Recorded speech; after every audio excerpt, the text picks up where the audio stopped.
Oftentimes in life, we yearn for true connection.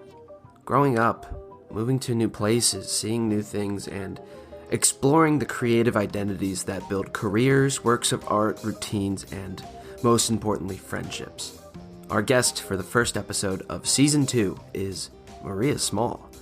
Maria and I have known each other through theater school and have both been fortunate enough to share a wonderful conversation within the canon of the show. So, to keep this introduction short and sweet, welcome back, and stick around for a word before we leave. Maria's got some good stuff to say, and I think you'll agree.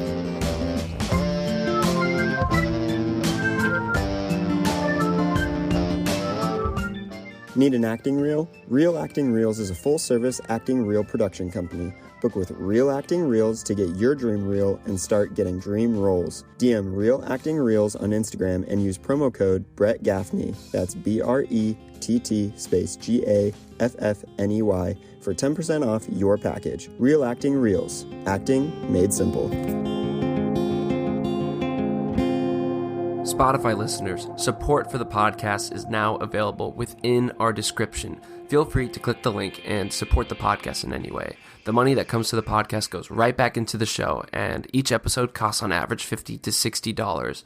So anything and everything helps. Again, thank you, and now the show. Welcome back to A Word Before We Leave. My name is Brett Gaffney. Today we are with Maria Smal. Maria, would you like to give the audience a little, rundown of who you are? Sure. I went to school with Brett back in Nebraska, the Johnny Carson represent. And I moved out here a year before you did? Yeah. Right? Yeah. I'm an actor in Los Angeles.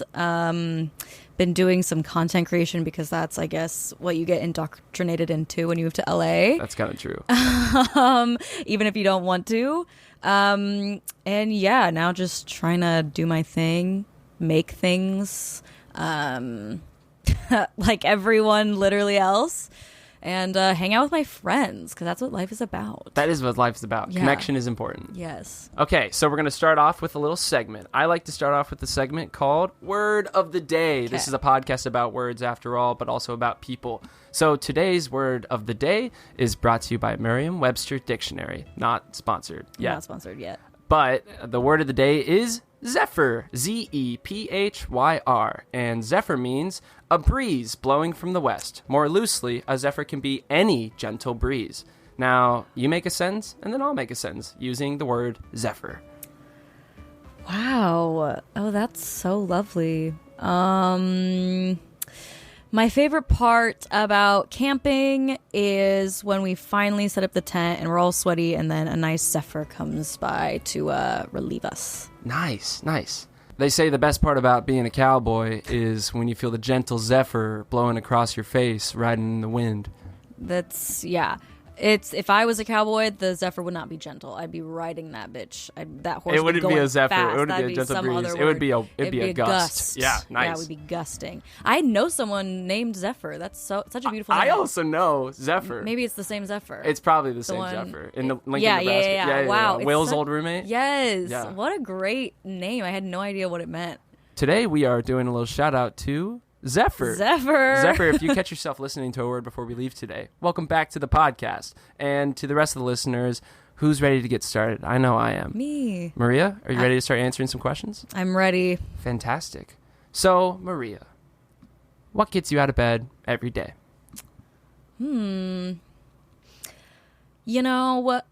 Something that has helped me heal my inner child of growing up with not a lot of money is getting myself a little treat every day. I need a little treat. It's usually a beverage.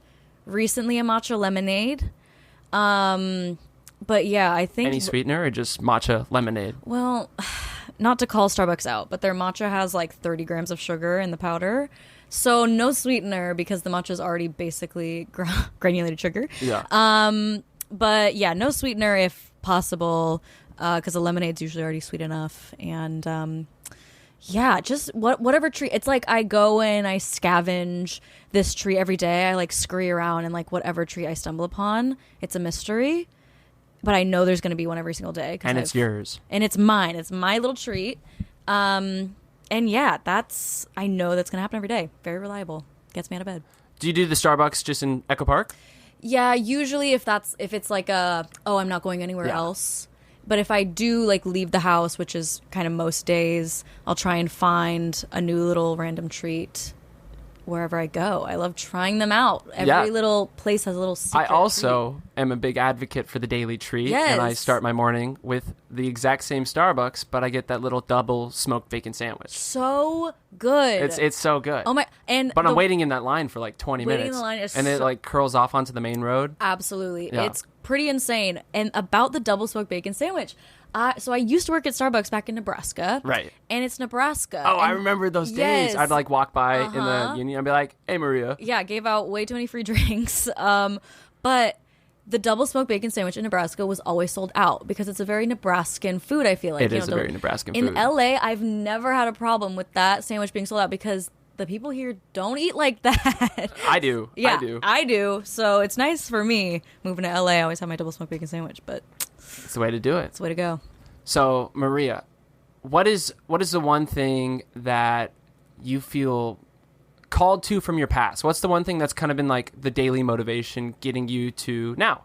A lot. This isn't a unique experience, but of a child of immigrants, just knowing the conditions that they lived in back before they moved here and all the sacrifices that they made to come here and try and honestly give their kids a better life because my parents still aren't affluent or anything. But just kind of knowing that they had to go through so much so that I could literally be able to be in this place where now I live in LA completely financially independent and like one day hopefully I can give back to them because like if they couldn't get the quintessential American dream, like at least maybe their daughter could and kind of give them a little piece of that for at least a portion of their life. So yeah, absolutely. Yeah.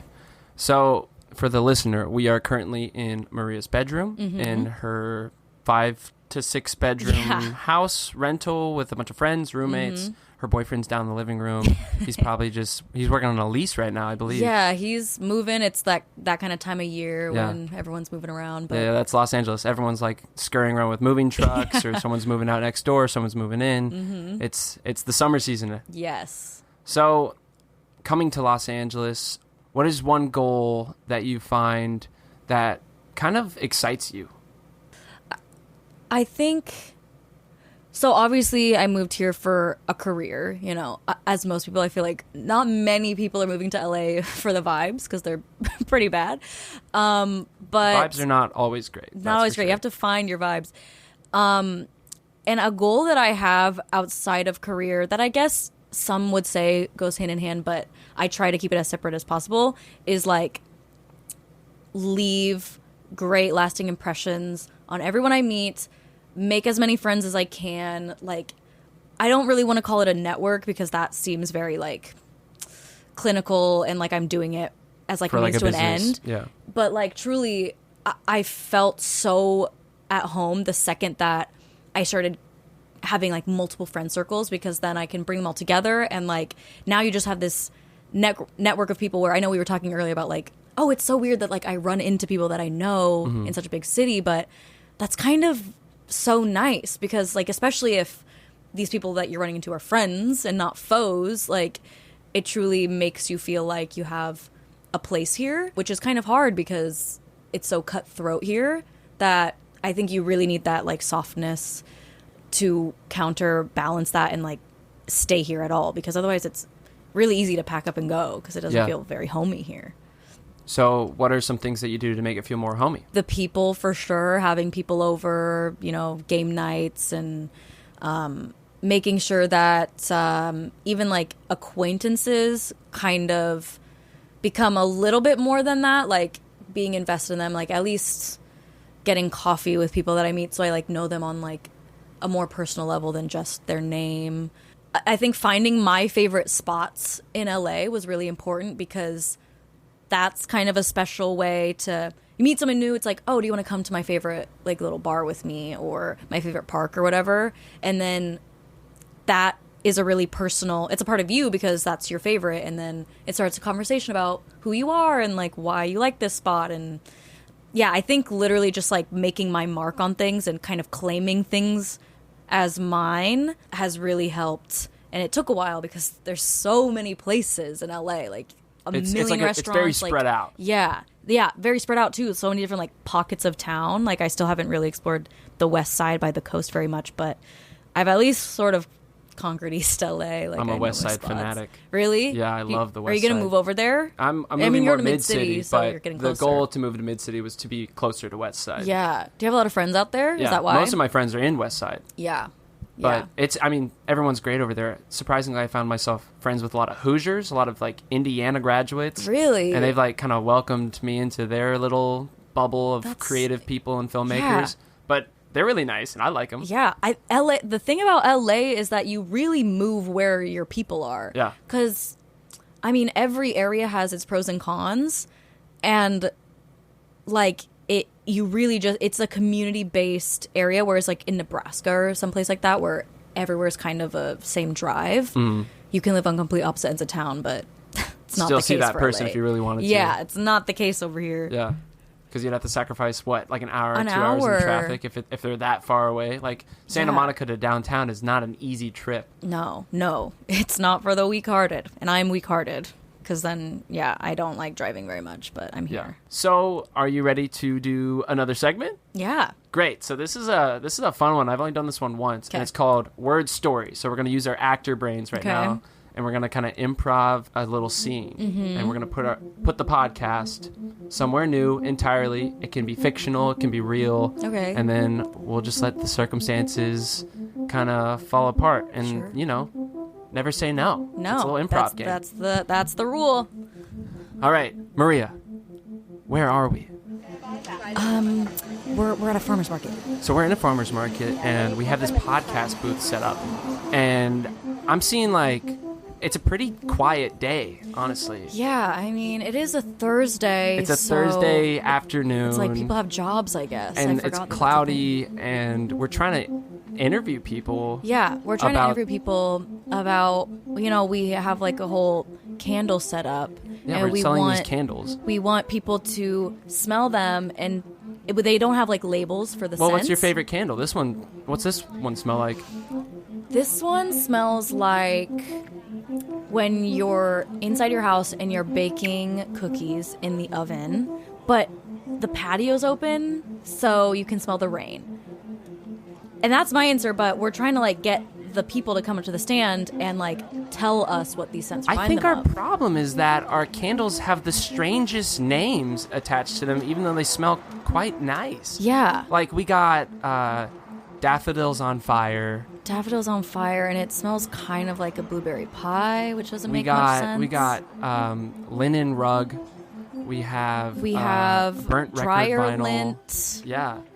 But these are good candles. They're good. I think we just like really flopped on the naming of them because no one knows. You see that guy over there? Which guy?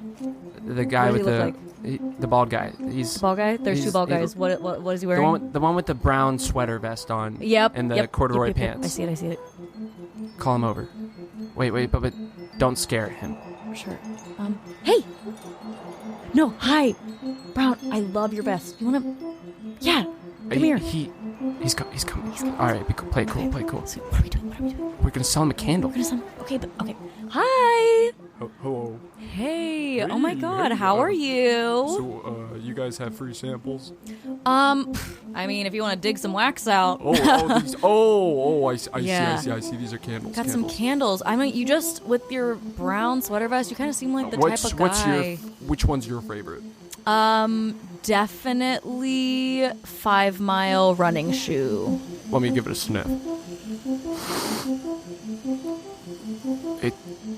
What's it smell like? It kind of smells like the varnish of my wood floor. And is that a good thing, sir? Well, yeah. Yeah. Oh my God. So that's kind of perfect. How much? Well, this is sustainably made. Oh. With soy wax. Oh, well, you know what?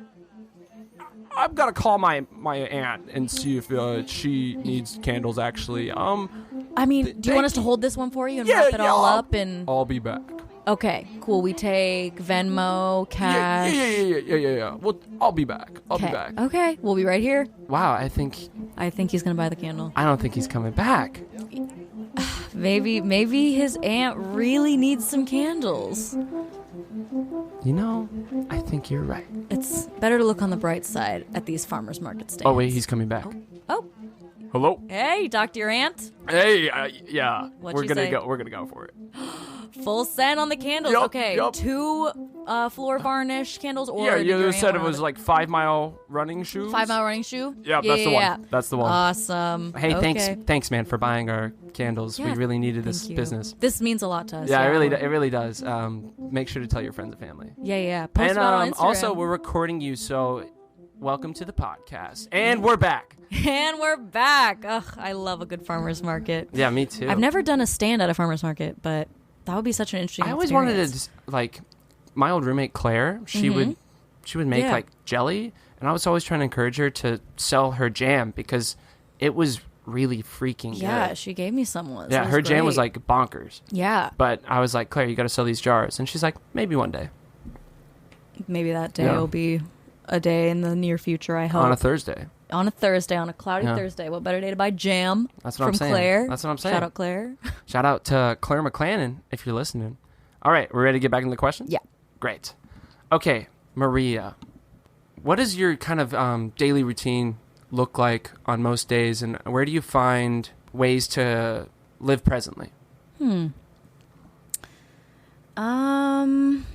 That's a good question to ask people in LA because I feel like nobody has a really structured routine if they're an actor or a creative in general.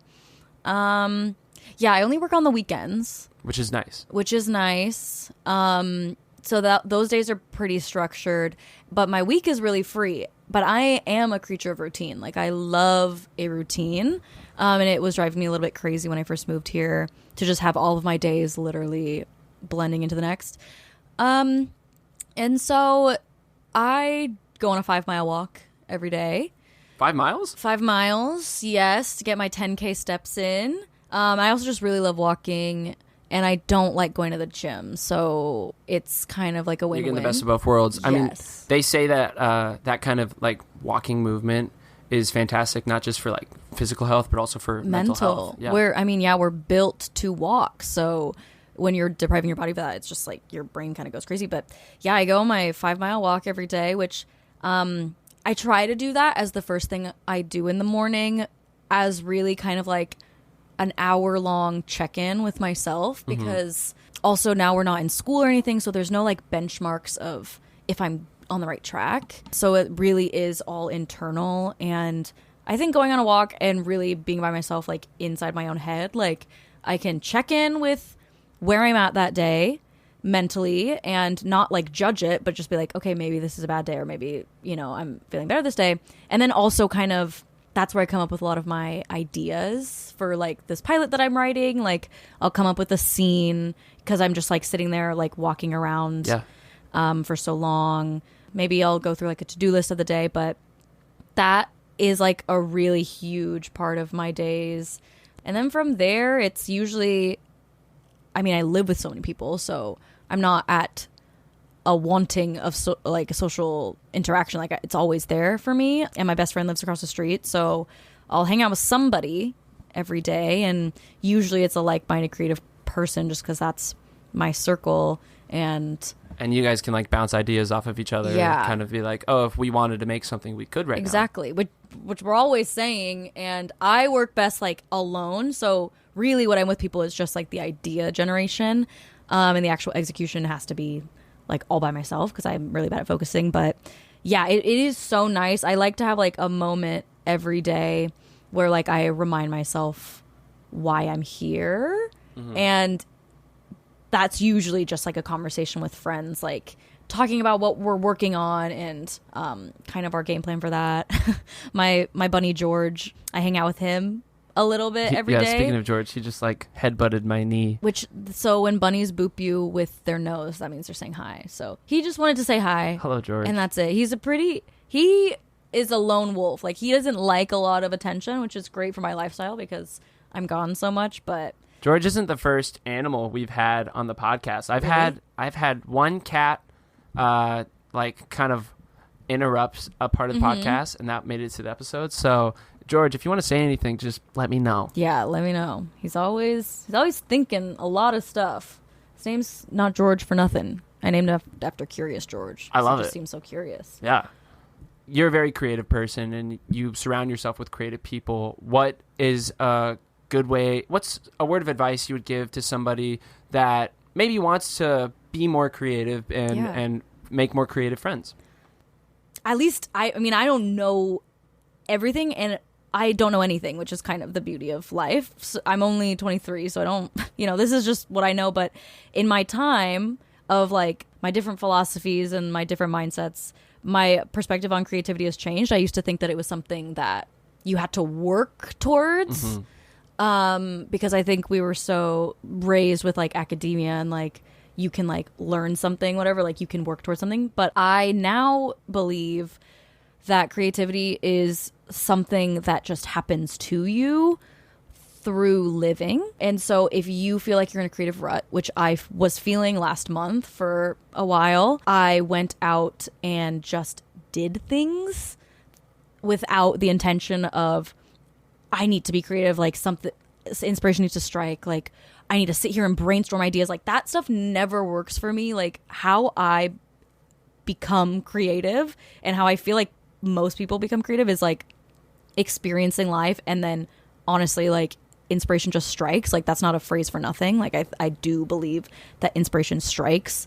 You can't really curate it. So I mean, yeah, and creating like an environment for yourself where you can even access the creative part of your brain and not beating yourself up for like, if your finances aren't in a good place, like chances are you're not going to be at your most creative, and you can't beat yourself up for that because a lot of the conditions do need to be perfect for inspiration to strike. But sometimes, in your adversity, like if you're working your minimum wage job, whatever, like inspiration can still strike because you're out there living life and seeing human nature and whatever. But yeah, I think just living and treating yourself as a human first that creativity can happen to has helped me just be more creative in general. And as far as making creative friends, reaching out to people that you want to be friends with.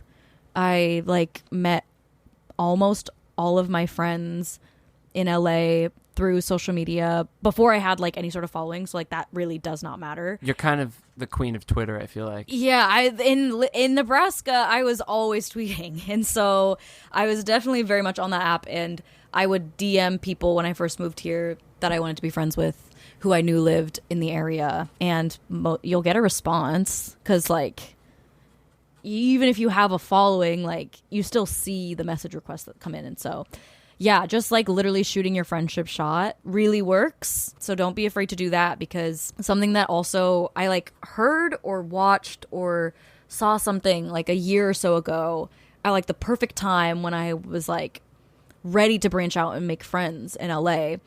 And I saw this thing that was like, if you're shy or if you're feeling shy, that really stems from a place of thinking that the other people in the room or the other people don't desire more friends. Yeah. Which is simply not true. Like humans want connection and want friends all the time. Like you're never going to meet someone that doesn't want a new friend.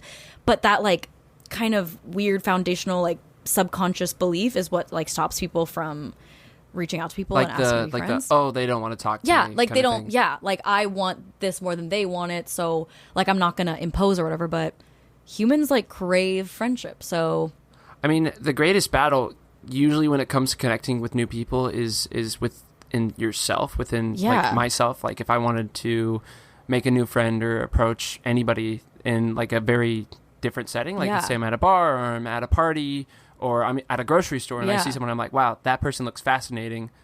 The hardest part is me convincing myself to go approach them. Exactly. Because it feels so vulnerable to do that. But whenever that's happened to me, which isn't often because it is rare for that to happen, but like it feels so special because everyone wants to be seen and like heard and understood. So going up to someone or reaching out to them through DM, if it's easier that way, like makes them feel special already, you know? Yeah. It's like there's really no harm in it. It just feels so scary. What's the worst that could happen? Exactly. They don't reply. They're not going to reply and say no, you know? No, they're just going to not reply. They're just not going to reply, and then, you know, whatever. No harm, no foul. Yeah, seriously.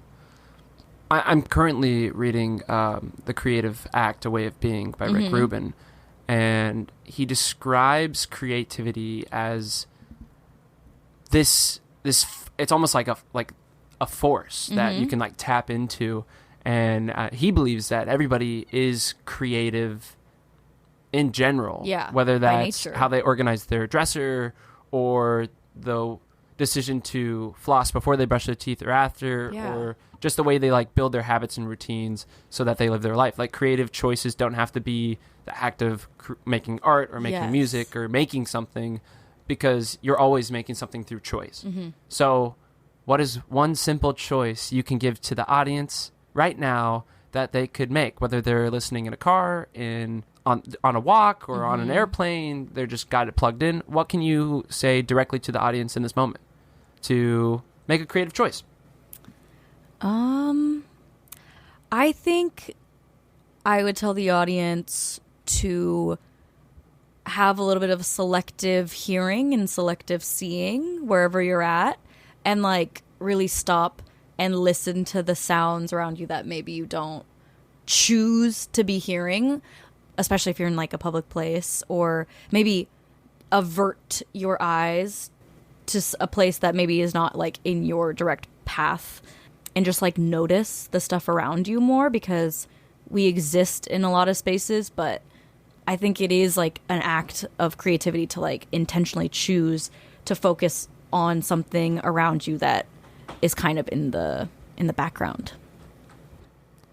There's good background sounds as you're saying that, so that was pretty spot on. Right, like who opened the door, where are they going, you know, like what's George chewing on over there? Yeah, Hopefully not my exactly. iPhone charger for the millionth time. Like, Okay, are you ready to go to another segment? yeah. Sweet. So this one is going to be kind of like, I'm going to give you a word and you're going to give it your definition. Okay. So I'm calling this word definition. Super simple. All right, I'm coming for Merriam-Webster's And- job. Yeah, exactly. I'll probably do like 4 to 5 words, Okay. depending on how long the definitions are. If you want to go longer, go ahead. Sure. And maybe we'll do 6 or 7 if they're short. Okay. Okay. Family.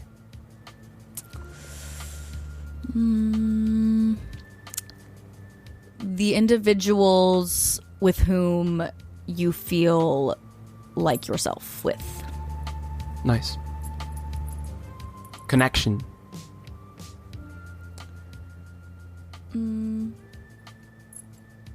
The force that brings two individuals together.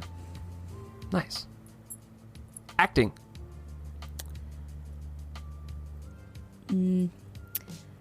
The mastery of human behavior and its relative expression.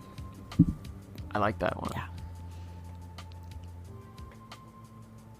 Death.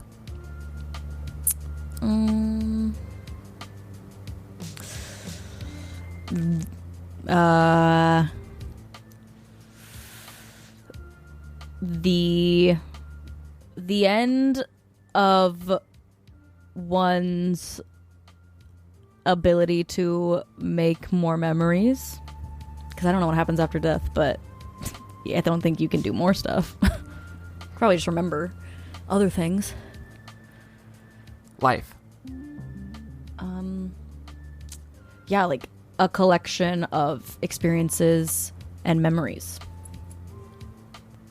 Identity.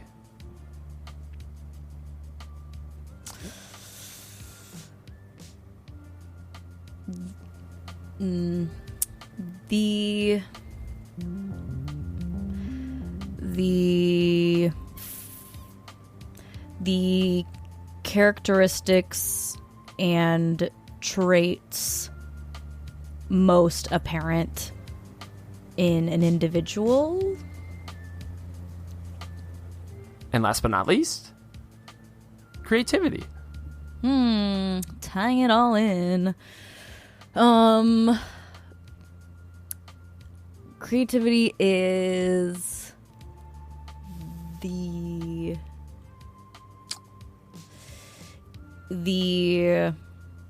thought processes and creation of things. And that was Maria's version of word definition. Thank you for listening to us. As a reminder, I am Brett Gaffney. Thank you for continuing to listen to A Word Before We Leave. And now we will move to the final questions, which will lead to the ultimate question. And then you can kind of share that with the world. Oh my gosh. All right. The ultimate question. I'm scared. Okay. What's one of the more harder moments that you went through that maybe you're not glad that happened, but you grew exponentially from that? And you don't have to share too much from it, but what did you learn from that? I think hands down, I mean, at least in recent times, the experience that overshadowed any of the other bad ones was being in an abusive relationship, because I'm a very intellectual and cerebral person. So my whole life up until that point, whenever I'd be watching movies or TV or art of any kind, like listening to music of people in bad relationships, I would I'd be like, this isn't realistic. Like, these people are being stupid. Like, I just like don't relate to this. Like, this isn't how real people are. Like, if I was in that situation, it'd be different. And then being in this relationship, honestly, like stuck in it for like 2 years, even kind of continuing into when I moved out here and whatever, like just having that experience and having that be me, and like really understanding the human nature of like how powerful love, or like the feeling of loving someone can be, like really, I think brought me so back down to earth. And like, I just have so much more compassion and empathy for people, and like I can relate to those things that I'm seeing. And I think like as an actor, like your biggest strong suit has to be like your capacity for empathizing, and I think that was like a missing puzzle piece. Like, I thought that I was smarter than people that let their heart dictate actions even if it was detrimental to them.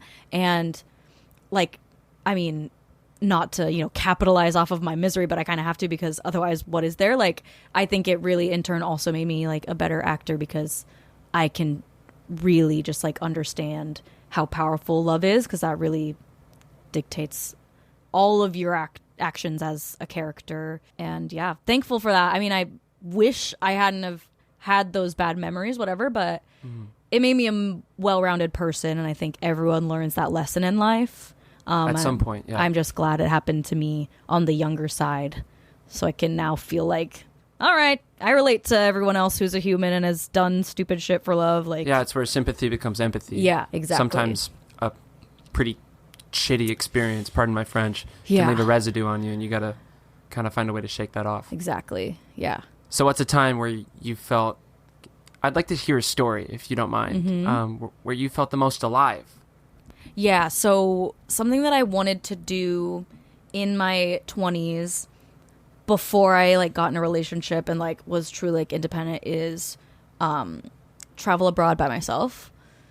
And that it's a very privileged like hobby, so I don't get to travel a lot because it does cost a lot of money, whatever, like no matter how cheap I make it, whatever. So I did have to like save up for it, and I finally was able to financially make that happen for myself. And I backpacked in Italy mainly this past October, and I made like a stop in Zurich because I'm writing this historical fiction pilot thing that takes place in Zurich. So I went to the college that it was happening at, but that was a whole other thing. That's like a creative thing. But the rest of the trip besides the Zurich part was just really for myself and like self-discovery, whatever. And it was good. And I learned so much about myself and truly who I was when no one was around, because I do a lot of performing just in my career, my day-to-day life. And something that I'm coming to terms with is that I'm not going to get diagnosed because it costs a lot of money, and then I have to take the driver's exam again. But me and my brother are both autistic. I thought it was just him, but it's actually both of us. And like my whole life, I've been, trying to figure out how Maria should exist to please the people around me. But when I was totally by myself in a different country where I wasn't speaking the language, like I really had to confront who I was when I wasn't putting up a mask for anyone. And because it was just you. Yeah, there's not like a right way to behave in that situation. And I remember it was my last stop on the trip. It was it was close to Milan. Like it was like a town next to Milan, because that's like where the airport was. And I had went to a restaurant by myself, obviously, and gotten like this steak dinner by myself, finished like the book that I was reading. And the owner of the restaurant was actually really nice. There wasn't like a ton of kindness shown, just because Europe's very different. It's not a very like interactive country or continent. But I remember leaving that dinner and like walking back to my Airbnb that I was staying at for like the last night, and like with my AirPods in and like these dimly lit streets, knowing that like my trip was over. And like I felt so human and so alive being like all by myself. There was no one around. It's a very small town outside of Milan, so I didn't see a single person when I was walking back throughout this town. But like I was like, this is like literally living. Like I'm in a different country. I'm all by myself. I spent the past 11 days all by myself, like traveling all around this country and even into a different one, and like really figured it all out by myself. And now I can like go back home, and my home at that point was Los Angeles, which was also crazy to feel like that your home can change. And yeah, that walk back to my Airbnb was just, that's what life is about. It was really special. That is awesome. That was a great story. Yeah. Gave me goosebumps. Thanks. Are you ready to answer the final question? I guess. Here we go. Maria Smal. Yeah. Would you care to share a word before we leave? Like, is this like a word as in what I would like to share, or just like literally a word? We did so many word games. I'm like, is this literally a word? It's not literally a word. Okay. It's like open to interpretation. I've had people share like one word, but the intention is what you make of the question. You could direct it to one person. You could direct it to the audience. You could direct it to a past version of yourself. You could direct it to a future version of yourself. It doesn't really matter who you direct it to. It's just the concept is, what do you want to say that's on record before you die? It's lofty, That's I know.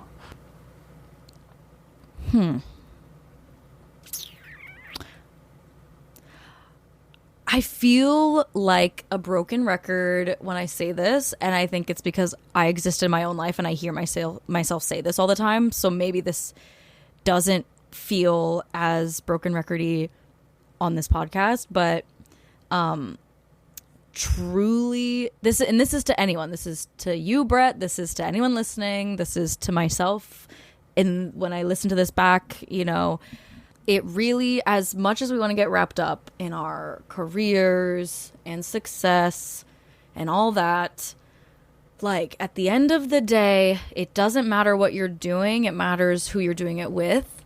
And I know some people who, even in my time already in LA, like have lost all of their friendships because that's not what they were prioritizing. They were prioritizing their career, and they are unhappy, even though they maybe are a little bit further ahead than the rest of us. Like at the end of the day, you're going to be unhappy if you're not surrounding yourself with people who appreciate and know you as who you really are, and not like any sort of character that you're being for them. And I think things fall into place once you are surrounded by that type of love from your friends and family and partners, whatever. And like, let them help you, you know, like you don't have to make it to your end goal all by yourself.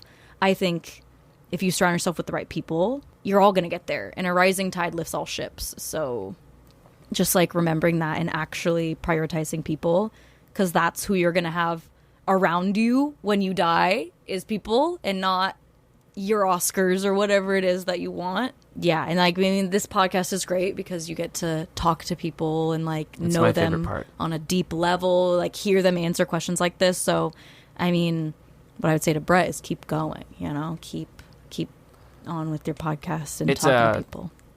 I mean, I don't say this often, but in my eyes, it's almost a cheat code to make friends.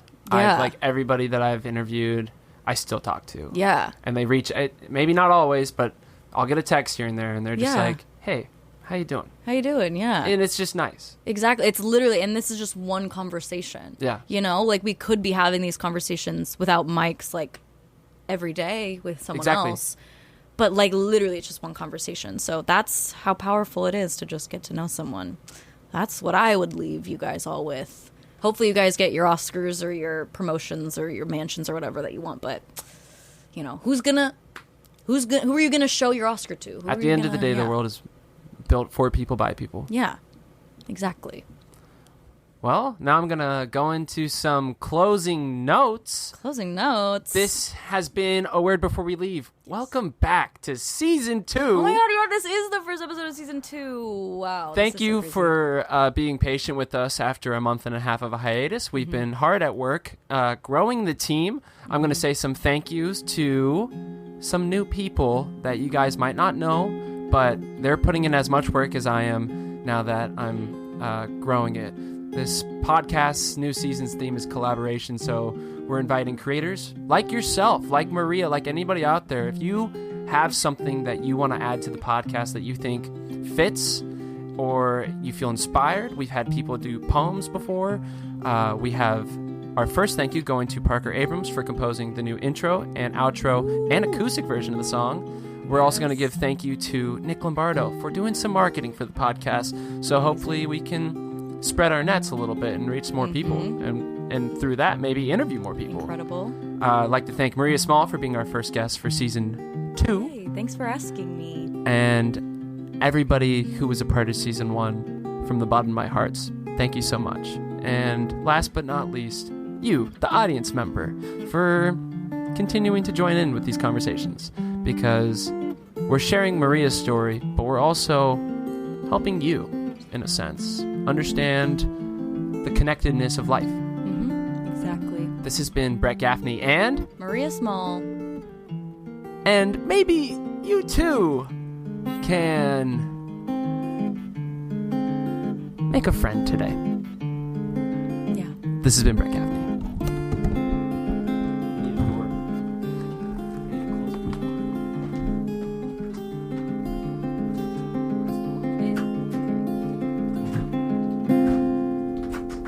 Makes a louder noise if you... I'll do this one.